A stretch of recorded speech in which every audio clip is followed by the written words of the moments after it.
I'm probably putting... Hey y'all, it's Russ. I know I'm probably pushing my luck putting out 2 videos in 1 week after taking 6 months off, but I finished a project this week that I wanted to share with you. My apologies for it being another finished project video rather than a build video.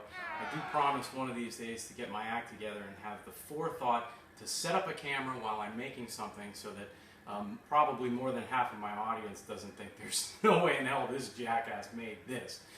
But I will show you actually making something one of these days. This was a very special project for me because my little sister is getting married this weekend and she asked me to make a card box for the reception. Obviously to put in cards and gifts of the flat variety. And when a family member asks for something like that on a very special day, you can't say no. It was also a very therapeutic project for me to be able to work on because the rest of my time has been devoted to doing framing and drywall work and plumbing and electrical and all of the things that go into building a new shop that keep you from being able to make sawdust on a regular basis. And there's still plenty of drywall dust in the air, so my apologies for that. But yeah, if I don't get to make some sawdust for quite a while, I start to get the shakes and I get irritable and cranky at work. And then I start wanting to take hand tools with me into work, and you know, then they call the cops, and it's like a whole thing. So this is the finished box. I just finished it this week, and just tonight put on the final touch, which is could be the most fun, the old brand, right? So you know it's a finished project at this point. It's 16 inches wide by 12 inches deep by about 8 inches high. And the most prominent feature that all non-woodworking nerds are going to be to notice is the transfer of this photo directly onto the maple plywood panel that makes up the lid. We have a family friend who's a professional photographer and actually went down with my sister and her fiance to Virginia Tech to take a whole series of engagement photos. This was printed on a regular LaserJet printer onto regular plain white paper and transferred onto here. I'll do a separate video on that, so if anybody's interested in doing this sort of thing, I'll show you how to do it. And how I do it is after 4 or 5 test runs before I worked up the courage and got results that I was willing to actually apply to the workpiece that would make up the panel for the box. The rest of the features that you dorks are probably interested in are it's red maple from some rough cut lumber I reclaimed from a shed that my wife's parents recently tore down on their property up in Pennsylvania. This was old growth lumber that was locally cut and milled, just rough milled. You can still see the head saw marks on all of it, and I got a bunch of this stuff when they tore the shed down. So when we took it down, I wasn't really sure exactly what it was, but when I brought it back to the shop and I started milling it down, I was pleasantly surprised to find that it is in fact red maple, and it cleans up beautifully. I've worked a lot with hard maple. This was my first experience working with red maple, and I can tell you that it's not as hard as hard maple, but it is still plenty tough. So if you're gonna work with this stuff just like you would with hard maple, make sure your tools are wicked sharp, as Tommy Mac likes to say, wicked sharp. With all the tools being moved over from my old shop, that meant a lot of time on this project sharpening chisels and plane blades and all that sort of stuff, which really, it takes a lot of time to do, but it saves you a lot of time because you won't blow up any work pieces, and your cuts are a lot cleaner, which allows everything to go together better. The sides of the box are book matched. I resawed these pieces into 5/8 inch thick, milled it down to 5/8, and that's what makes up the box. The top and the base are 3/4 inch by 3/4 inch, and the box is joined with hand-cut dovetails, which I know are the woo of the woodworking world. I have a table saw jig. I've built some stuff with it. Not a huge fan. I've looked at router jigs for making dovetails, and if you use one, great. It works for you, great. My brother-in-law has one. He loves it. I mean, good for him. When I look at a router dovetail jig, it causes headaches, and I have to nap a while. So for me, cutting them by hand has been faster and honestly more enjoyable than doing them with a machine. How did I learn to do them?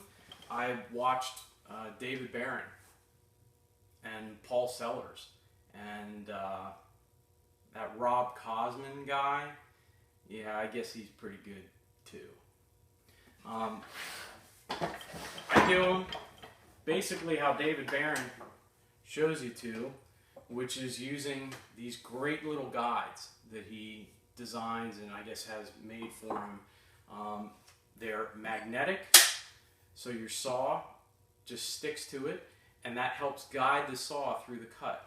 I know there's people out there like, oh, I freehand mine. Well, you know, that's good for you. I can't do that because I don't cut these all day, every day by hand, and I don't like having gaps in my dovetails.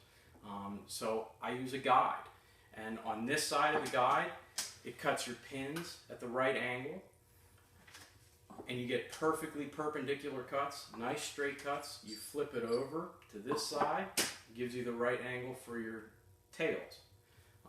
Great little set of tools. After that, everything is, you know, it's pretty much gravy. You know, you do the whole marking gauge thing, and your very good friend, the Wicked Shop chisel. It's pretty much the same way everybody else does it. The saw I use is not a dovetail saw. It's a Gyochuko 372 or something. Check out David Barron's videos. When he tells you this is the saw to buy, well, you buy this saw.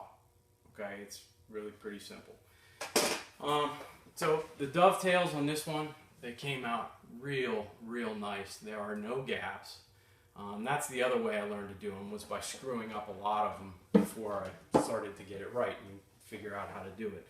The top and the base are mitered, and during the course of this build, because I wanted perfect miters, I broke down and made a shooting board for my 4.5. With the fence, I used a digital angle gauge to set the fence down to 1/100th of a degree, and then my 4.5 rides in here, and it gives you perfect miters. I rough cut them on the K-Pex and then clean them up on here.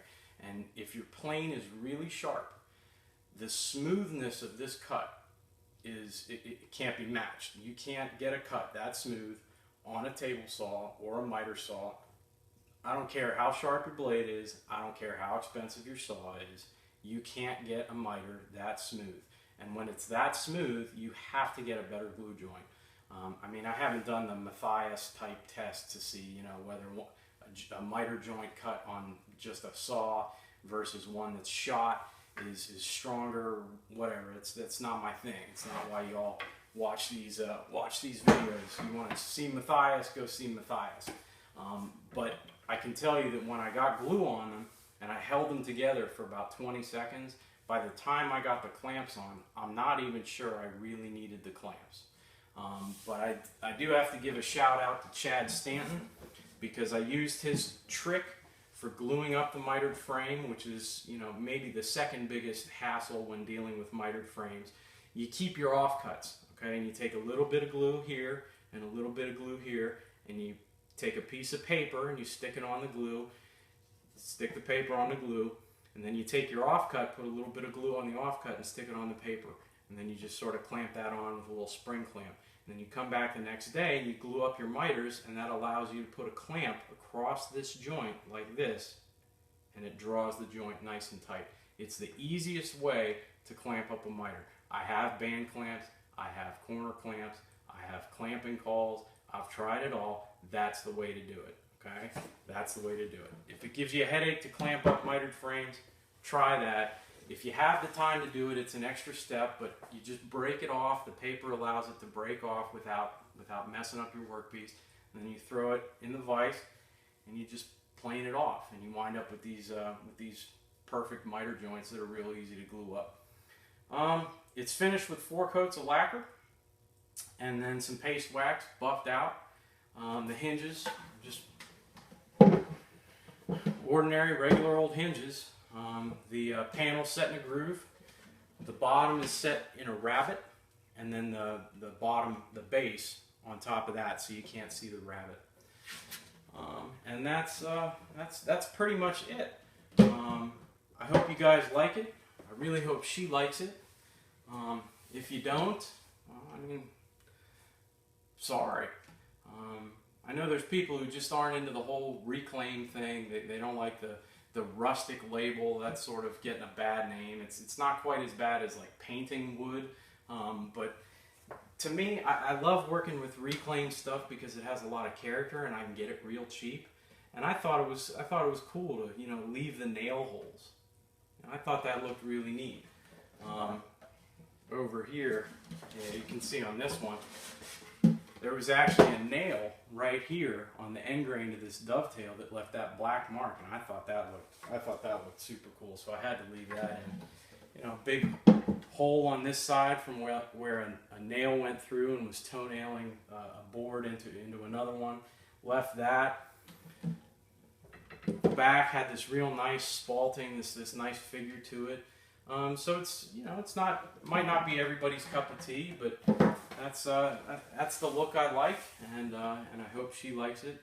And if you don't like it, because you know you think it's rustic or the wood isn't perfect or something like that, then check out these perfect hand cut dovetails. Right? I know you like some perfect hand cut dovetails. Yeah, you know you like some hand cut dovetails. I'll see you all next time.